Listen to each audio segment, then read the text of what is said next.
महाभारत में दानवीर कर्ण के साथ जो अन्याय हुआ, जो कष्ट झेले, जो मुश्किलें झेली, उसके बारे में आज कौन नहीं जानता।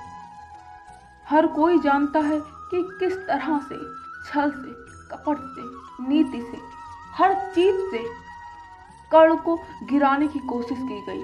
कहा यह भी जाता है कि अगर कर्ण ने अपने कवच और कुंडल इंद्रदेव को दान ना दिए होते तो कर्ण को मारना मुश्किल ही नहीं, नामुमकिन होता। कर्ण एक महारथी और महान धनुर्धर भी था, किंतु जीवन भर उसे खुद को साबित करने के लिए कई संघर्ष करने पड़े। पांडुपुत्र और महान योद्धा होने के बावजूद कर्ण को वह सम्मान नहीं मिला जिसका वह अधिकारी था। पर शायद आप ये नहीं जानते होंगे कि इसके पीछे का मुख्य कारण क्या था। उसके पीछे का मुख्य कारण उसके पुनर्जन्म का दोष था। हाँ, पुनर्जन्म, जिसे हम लोग प्रारब्ध कहते हैं। वो कहते हैं कि जो हम आज करेंगे, हमारा प्रारब्ध हमें हमारे अगले जन्म में वो लौटाएगा। इसीलिए तो कहते हैं कि जो भी करो ये सोच समझ के करो कि ये हमको मिलेगा, आज नहीं अगले जन्म में मिलेगा। और ऐसे ही हमारे प्रारब्ध बनते हैं। आज इस कहानी को सुनने के बाद आपको पता चलेगा कि क्यों महाभारत में इतना प्रारब्ध पर इतना जोर दिया गया है। आइए जानते हैं कर्ण के उस पूर्व जन्म की कहानी, जिसकी वजह से कर्ण को इतने सारे दुखों, इतने अन्यायों और हर चीज में महारथी होने के बावजूद भी कर्ण को हारना पड़ा, मुश्किलें झेलनी पड़ी। क्या गलती थी कर्ण की? क्या उसकी ये गलती थी कि वो एक ऐसे घर में पैदा हुआ जहां उसे एक अवैध संतान माना गया? या फिर उसे इसकी ये गलती थी कि वो सूत पुत्र है, इसलिए वो द्रोणाचार्य ने उसे शिक्षा देने से मना कर दिया?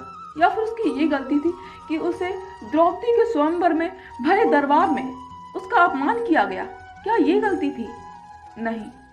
आज हम वो कहानी सुनेंगे जिसकी वजह से एक महारथी, धनुर्धर और बहुत वीर योद्धा को जमीन पर घुटने टेकने पड़े। कहा जाता है कर्ण दुर्धुम्ब नाम का एक राक्षस था, जिसे भगवान सूर्य ने 100 कवचों का दिव्य कुंडल का रक्षण दिया था। अगर कोई उसका एक भी कवच तोड़ेगा तो उसकी मृत्यु हो जाएगी। उसका वध वही कर सकता है जिसने 1000 साल का कठिन तप का रखा हो। इस वरदान के कारण दुर्धुम्ब बहुत ही अभिमानी बन गया था। चारों तरफ उसके अत्याचार काफी बढ़ गए थे। कोई भी उससे युद्ध नहीं जीत पा रहा था। देवता भी उससे डरने लगे। उसके आतंक से परेशान होकर एक दिन देवता भगवान विष्णु के पास गए और उनसे प्रार्थना करने लगे कि भगवान, दुर्धुम्ब को जब से सूर्यदेव ने वरदान दिया है तब से उसने चारों तरफ हाहाकार मचा दिया है। हम उसका कुछ भी नहीं बिगाड़ सकते। भगवान, आप ही हमारी मदद करो। देवताओं की बात सुनकर विष्णु जी ने उसे आश्वासन देते हुए कहा, आप चिंता मत करो, मैं जरूर कोई उपाय ढूंढता हूँ। और भगवान विष्णु जी ने उन्हें नर और नारायण के पास भेज दिया। नर नारायण ऋषियों ने देवताओं की प्रार्थना और 1000 साल का तप करने चले गए। आपको बता दें, भगवान ब्रह्मा के पुत्र, धर्म की पत्नी रुचि के माध्यम से विष्णु जी ने ही नर और नारायण के नाम के 2 ऋषियों के रूप में अवतार लिया था। नर और नारायण 1000 साल से तपस्या कर रहे हैं। ये बात जब दुर्धुम्ब को पता चली तो उसे अपनी पराजय की झलक दिखने लगी। वो भयभीत होने लगा। अब वो नर और नारायण ऋषियों के वध करने की युक्ति बनाने लगा और एक दिन उसने मौका देखकर उन दोनों ऋषियों पर आक्रमण कर दिया। अब जब दोनों साथ में तपस्या नहीं कर सकते थे तो पहले नर ने युद्ध किया और नारायण तपस्या करने लगे। कई सालों तक घनघोर युद्ध के बाद नर ने दुर्धुम्ब का पहला कवच तोड़ दिया, जिसके बाद सूर्यदेव के वरदान स्वरूप नर की भी मृत्यु हो गई। लेकिन नारायण ने अपनी तपस्या के फल से नर को जीवित कर दिया और खुद दुर्धुम्ब से लड़ने लगे। नारायण को लड़ता देख अब नर तपस्या करने चले गए। इसी बीच नारायण ने भी कुछ वर्षों बाद दुर्धुम्ब का दूसरा कवच तोड़ दिया और नारायण ऋषि भी मर गए। लेकिन पहले की तरह दोहराते हुए अब की बार नर ने अपनी तपस्या के फल से नारायण को जीवित कर दिया। इसी तरह दोनों काफी समय तक युद्ध किया और इसी तरीके से बारी बदलते हुए दुर्धुम्न के 99 कवच तोड़ दिए गए। अपनी मृत्यु को निकट देख दुर्धुम्न राक्षस सूर्य भगवान के पास भागते हुए गया और वह उनसे शरण मांगने लगा है। सूर्य देव ने भी उसे शरण दे दी।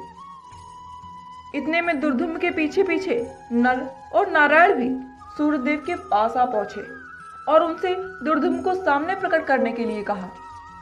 सूर्यदेव ने कहा, नर और नारायण, ये मेरी शरण में आया है। दुर्भाग्यवश इसकी रक्षा का दायित्व अब मुझ पर है।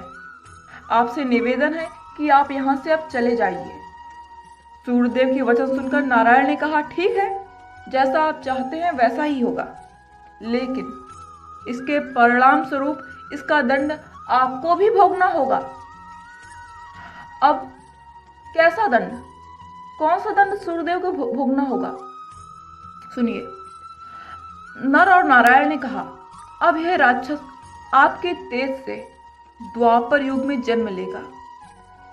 ये आपका पुत्र होगा, किंतु तब आप और आपके दिए हुए कवच और कुंडल भी इसको मृत्यु से बचा नहीं पाएंगे। मृत्यु के समय में इसे बचा नहीं सकेंगे।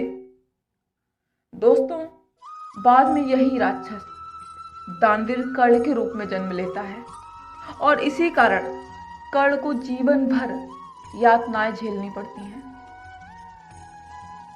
कैसे इंसान का जन्म, कैसे इंसान के कर्म उसे कहां से कहां खड़ा कर देते हैं।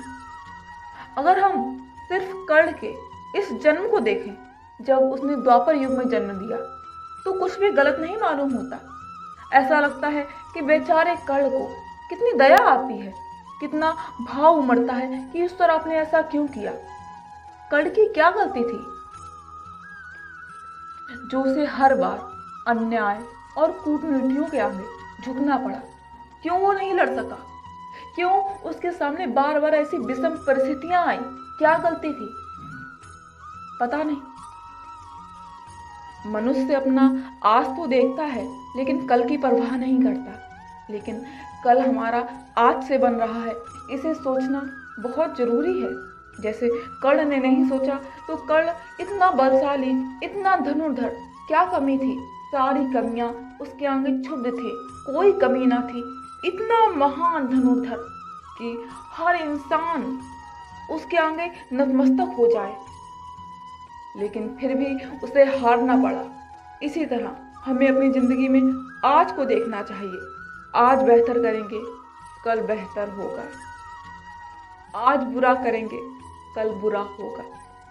हमारे कर्म, हमारे प्रारब्ध हमें वापस मिलेंगे, हमसे कहीं छिपे नहीं हैं। हमें वो सारी चीज़ें मिलती हैं जो हम आज करते हैं। अगर आज हम सुखी हैं, आज आप सुखी हो, तो ज़रूर आपने कल अपने पिछले वक्त में, अपने प्रारब्ध में बहुत कुछ अच्छा किया होगा, जिसकी वजह से आप इस जगह पर हो, इतने खुशी हो और इतने सुखपूर्वक जीवन व्यतीत कर रहे हो। और एक ऐसा व्यक्ति जो आज टुकड़ों टुकड़ों का मोहताज है, वो भी कल अच्छी जगह पर ही हुआ होगा, लेकिन उसने कुछ ऐसे कर्म किए होंगे जिसकी वजह से आज उसे एक वक्त का निवाला भी नहीं नसीब है। तब वक्त का फेर है और कर्म का हिसाब है। अपने कर्म का हिसाब और वक्त का फेर हमेशा साफ रखिए, सब अच्छा होगा। जय श्री कृष्णा।